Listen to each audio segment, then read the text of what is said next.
And he could kick off the festival with a winner with El Kairos. You touched on it with Nico. We're going to get the spectacle we want in the Sky Bet Supreme. 16 runners or so, with the Raw when the tapes rise. Hell of a race. And why shouldn't he be amongst the principals as well? I'd be much more positively than negatively disposed towards him. Way too much has been made out of those last flight fall/scares. Completely not his fault the first time. He just slipped on a bit of bad ground. And the next time, it was just a miscommunication between horse and rider. He's a perfectly good jumper. I've got no issues on that score whatsoever. But I just think there's a whole load of horses you can be positive in this race. I really hope they go here with Talk the Talk. I'm hearing today they're at 6s and 7s about this. Possibly Talk the Talk could go to the Turners because they might be a bit frightened of Mighty Park. I think Joseph O'Brien, though, will stick to his guns. I think he wants to run Talk the Talk in the Supreme. I think the reason he wants to run him in the Supreme is because I think that he thinks he's the best National Hunt horse he's ever had. I think the speed he showed to run them down on bad ground in a really good race at the Dublin Racing Festival is the form here. And he, for me, is the likeliest winner of the opener. The horse I like at a big price, we'll get Rishi and Tom's thoughts on it now, but the horse I like, who I think is the wrong price, I think he probably has to improve a little bit to win, but Idaho Sun's a grade 1 winner, beaten my Daddy Paddy, who's shorter than him in the betting, beat him emphatically, I thought, at Aintree. Ran really well in the bumper last year, not far behind El Kairos, so has got Cheltenham form. I think he'll need it to be a sort of stamina Supreme, if you see what I mean. I can't believe he's as big as he is, given what he's achieved. So he's my fancy in the race at the prices, obviously with a few moving parts to decide where certain horses will go. But I like Idaho Sun at the prices. Rishi, Tom, any view?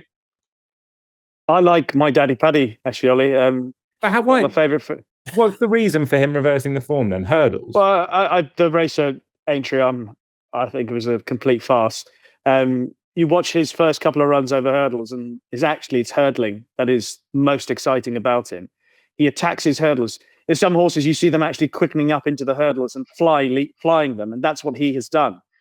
So as soon as the hurdles came out, it was always going to be a challenge for him, and obviously Dan Skelton said as much after the race. So the fact that he is the price that he is now, I think is interesting. You look on some places, he's 16-1 on the exchanges. I don't think he did a lot wrong at Aintree, and I get that Idaho Sun obviously beat him that day, but I think in the Supreme with a proper race over hurdles, I think he's by far the better horse, and I'd prefer to take him at the prices. We can have a match bet. I'd love to. Okay, you're on. Whoever finishes in front, the other person has to pour all the teas when we're back in situ on the paddock. I'm not pour. Okay, hold on. I'll have to do it if I lose. I'll do it anyway. Tom? I'll chuck in Heads Up at a massive price. I hope he runs here. He's been working in a hood, apparently, having run a shocker at Cheltenham, but he won at Punchestown last time.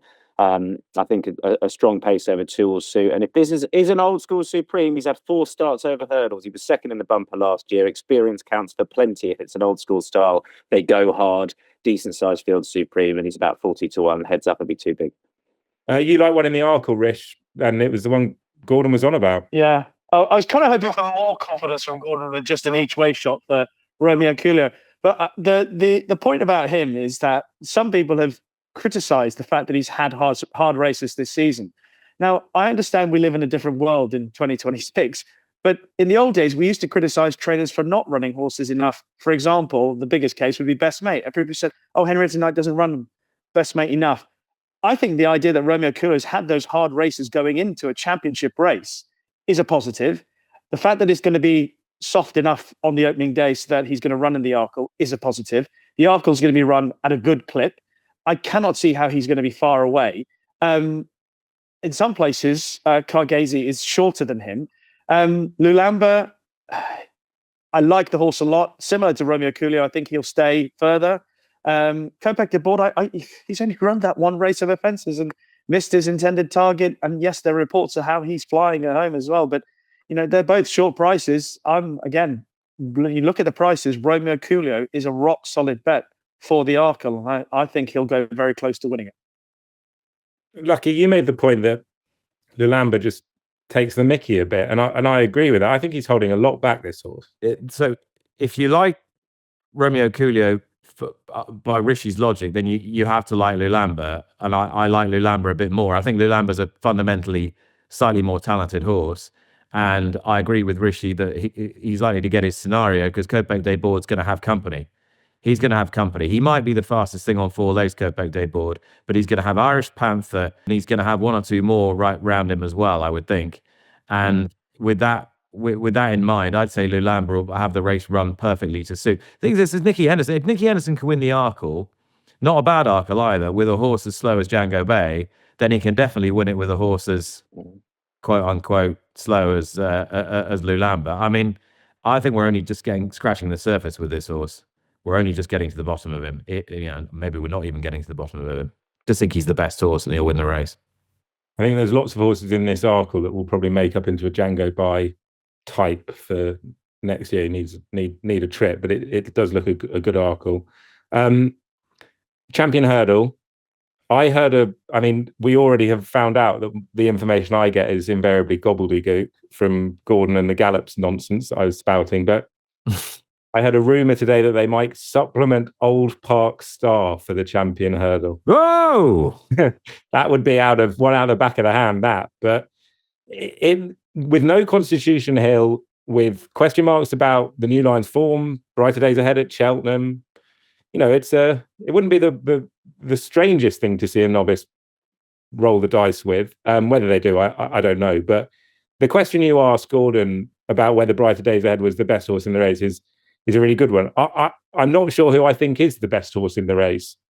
Probably Brighter Days Ahead, but I'm not sure. It's a wide open race, isn't it? Yeah, it's.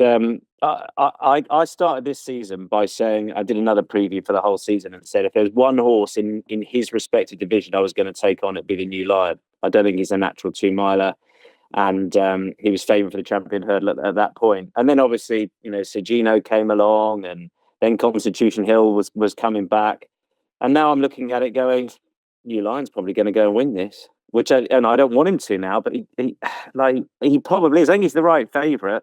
And Brighter Days Ahead, I think she might be the most talented in there. At her very best, I think she's brilliant. She proved that last time. But there has to be this worry about Cheltenham with her. She didn't turn up last year. The year before, I know that Gordon, he could not for a second believe that she got beat. And so I'd be worried about her. I don't think Lossie Mouth will run. If she did, I'd back her. So, yeah, I'd love him to supplement Old Park Star. That's not very Nicky, is it, though? I think Tutti Quanti's a player. He will be supplemented for it. He was very good in I can't remember the title of it, William Hill Hurdle, formerly another bookie sponsor. And as you say, Lucky, could be not that necessarily he'll get a soft lead because he has kind of one style of racing, but he could certainly boss the race to his tune. Yeah, I was pretty impressed by how he looked at Kempton. They did nothing, I don't think, in that gallop at Kempton. I'm not saying that you could deduce anything from it in terms of how good he is, but I thought in physical condition, for a horse who just run pretty hard from the front in bottomless ground at Newbury, he'd come out of that really well, and he might not be done improving. So I get the case for it. I think the New Lion will win, and if I think there's a horse who'll run well at a price, it could be Alexi, because I think the faster they go, the better. And if you do get Tutti Quanti and Brighter Days Ahead kind of relaying it, then he could outrun his odds. But I do think the New Lion will win. I sort of think people have been trying to look beyond the obvious all season, really, and with all the drama surrounding Sergino and Constitution Hill, it's kind of taken their after the ball. But no bookmaker has really wanted to lay the New Lion at any point. His price has really never deviated, even though he hasn't had the smoothest passage into the race. And that's probably a sign that confidence is very high. And as I say, he's the obvious one, but I think he'll win. Okay, a few others, because obviously there's handicaps on day one, but I'm just going to pick out a few on day one that I've been interested in and hearing good things about. Fred Winter, Manlagar for Nicky Henderson, I think has got a very good chance, has a very interesting profile for the race and could be ahead of its mark. And then in the Ultima, I really like Handstands if he runs there. I think he's a talented horse, and Ben Pauling's been very bullish about sort of his chances wherever he goes and the sort of the esteem with which he's held in the yard. So Handstands in the Ultima and Manlagar, two of interest for me on day one. Lucky, what about you? Anything else? I thought Confusion was kind of an obvious one in the Ultima. Upwardly mobile horse. I don't think he gave it his best last time. Slightly better ground will seem to better effect. Jumps, travels. Could see him running the same sort of race as Town did last year, really. Yeah. And Rishi, anything else on day one? In the former Fred Winter Boodles, is it the McCoy Contractors now? I'd originally liked a horse called Winston Jr. for that race, but it appears that he might be heading, now that Narciso has come out the Triumph, he might be heading for the Triumph, in which case I would actually be keen on him for that race as well. And that therefore leads me to a horse called Munsif, who was pretty useful on the flat. He's with the Charles Burns team. If anybody wants to have a look through his 3 runs so far this season, I think it's fair to say he's probably got a little bit in hand. So he'll do for me now that Winston Jr. looks like he's heading to the Triumph. Tom?